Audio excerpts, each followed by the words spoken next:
There goes a squirrel. Guys, you'll never believe it, but I got a picture for proof. I ran to get parts for this Jeep and I ran into both Matt and Colt from Bleepin Jeep. Super cool guys. I ran into them at the store, so I went to O'Reilly's, got a new wheel hub bearing for this Jeep, the warranty replacement.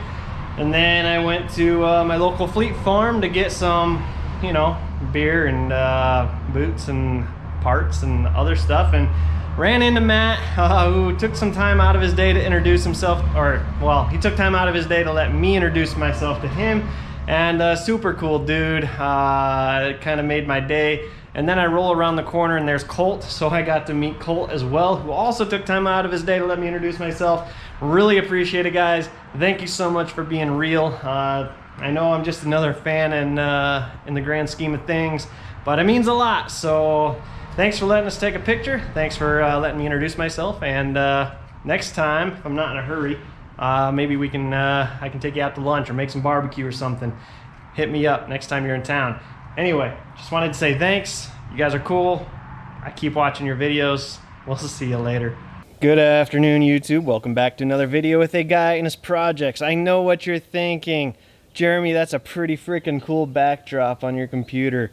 No, this is not a green screen. This is not anything. This is real life right here. I mean, this is a very nice area.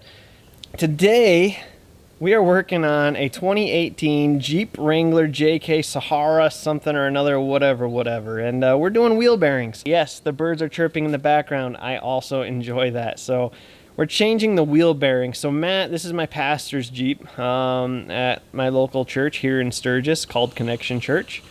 And he's had a little wobble going on and a little flutter in the brake pedal, and we finally figured it out. We jacked the Jeep up and we were able to rotate the tire back and forth. Wobble the tire back and forth, indicated a bad wheel bearing. So today we're going to install that wheel bearing. All right, so to replace the wheel bearing on this Jeep JK Wrangler, whatever, it's a 2018. First off, you're going to remove the tire. You can do all of this on the ground with a jack and jack stands. We have a lift. I'm going to use the lift, guys. Come on, I have it. I'm going to do it. You're going to remove the tire. You're going to pull that off, get that out of the way. And then there's going to be a little locking washer on that rotor. It's going to be one or two of them. Jeep does it for some reason. You're just going to pull that off. All it does, to my understanding, is hold the rotor in place on the assembly line. I never put those back in my own vehicles, but other people's I do because it's not mine. So we're going to save that and put it back later when we're done. After that, we can go ahead and remove the caliper, the brake caliper. This is being held on by two bolts, really, just two large bolts. I don't think there were 18s on this Jeep. I don't remember what size they were on that Jeep. You're going to pull those off. There are 18s, 19s, 21, something in there is what they typically usually are on most vehicles. So you're going to back those two bolts out, and then you can use a pry bar or a screwdriver, or it might get lucky, you might be able to pull it off with your hands, and you're just going to get that caliper off of the rotor. Once you get that off the rotor, you got to have somewhere to hang it. Now here's the thing, these little brake caliper hangers I have here, I will link in the video description below. Also, I will link the ratchet. This is a double-headed, or the ratchet we used. I'll link everything that you might need for this job in the description below. Check it out. It's Amazon links. There's also a PayPal link, and there's a Zelle link if you want to donate directly to the channel. So you're going to hang this caliper up out of your way, use a zip tie, some tie wire, find somewhere to balance it if that's your desire, or buy the little hangers I have in the description. Either way, get that out of the way. All right, once your rotor's out of the way, we went ahead and pulled the axle nut off. I don't remember what size this is, probably 32 or something like that. The impact is the easiest way to pull this off for me. If you don't have an impact, you're just using ratchets. Grab yourself a 2x4, and I'm assuming if you don't have an impact, you're also on the ground. So you just need that 2x4 long enough to go between a couple of the studs, the lug nuts, and hit the ground in such a way that you can then use your ratchet and pry the thing off. After you get the axle nut off, there's going to be three 13mm 12-point bolts behind the knuckle holding the bearing on. All three of those got to come off. If you end up struggling to get your ratchet in there, or your wrench, whatever you're using, because of the the yokes from the 2 axle shafts. You can spin those around to give yourself a little bit more room and angle them correctly to where you don't have them in your way. All right, now that we got that undone, we're gonna pull the ABS or speed sensor, whatever you wanna call it. Maybe it's dual purpose, don't know, don't care. Either way, that wire's gotta come off. It connects up behind the shock. You're gonna disconnect that and pull that wire all the way out. Okay, so now your wheel hub is pretty much free. It might be, if this is the first time you've changed it in a long time, it's probably stuck in there pretty good. I use a 4-pound sledgehammer, a handheld one, not one of the long 3-foot long handles. And I just use that, and you can usually bang it around. Sometimes it takes a few times. Try not to damage it. Try not to hit your studs. I know you're replacing it anyway, but you never know. If you run into problems, you might have to leave it on there for a minute.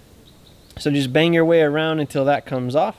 Once that gets loose, you can go ahead and pull that hub out and out of the way. Your axle shaft might come with it if it's seized in place. Like I said, we just had ours off. So nothing had seized back yet, plus we used tons of anti-seize. So ours just slid off of the axle itself. If yours has the axle stuck on it, you'll have to pull that out. You'll have to hammer that axle out of the wheel hub or press it or whatever you want to do. That's where we ran into problems on Matt's Jeep last time. It was so stuck in there we had to buy a new stubby axle shaft, the outer axle shaft, which was expensive and not enjoyable for the pocketbook holder. So now that you have your wheel hub bearing assembly out of the vehicle, out of the hub, you can go ahead and put your new one in. If your axle came out with your old hub, go ahead and slide that back in. Don't force it, don't hammer it in. There's a little bearing inside there, and you want to make sure you don't pop that out. So just a little wiggle. Sometimes it takes a minute, a few tries. I've always had them go in. I've never had to hammer one in. So be gentle, just wiggle. I mean, you have to use force. The thing's like 40 pounds. But you know what I'm getting at. Don't go using no hammer. Don't go slide hammering it in there. Just wiggle until it falls into place. Once it falls into place, you are then good to put your dust shield on the bearing, feed your wire through it in the right appropriate place, and slide your bearing in. If you'd like to, you could take the knuckle the knuckle itself where the bearing's going to sit and anti-seize it. I typically prefer to. Again, we just did this a few weeks prior, so we still have plenty of anti-seize in there. I don't need to re-anti-seize any of it. All right, so once you've slid your wheel hub bearing into place, now you can take those 3 13mm head 12-point bolts and stick those in. I also anti-seize those. Again, we have anti-seize from a few weeks ago. I don't need to redo it, but if you're doing it for the first time, you may want to consider anti-seizing those. You're going to put those in. I tighten them down equally. Don't just tighten one all the way down. Get them, snug one up, snug the next one up, snug the next one up. Make sure that it is sitting flush in the knuckle. You do not want this twisted or twacked because it'll destroy yourself really quickly. It will destroy itself very quickly.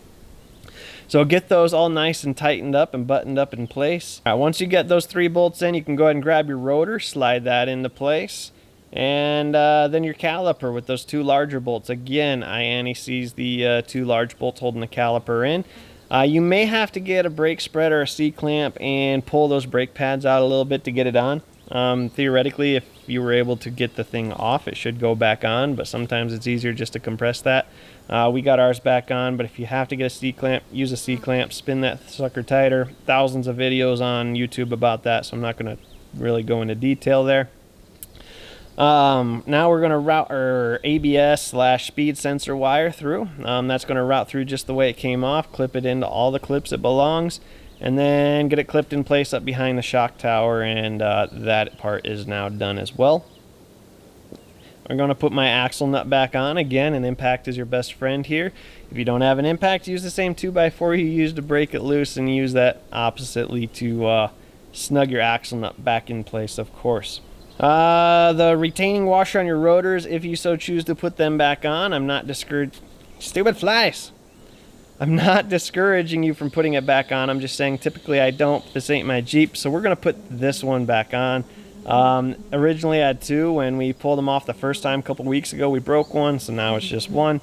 Again, I don't really know their purpose other than assembly line issues. Go ahead and comment below if you know what the purpose is.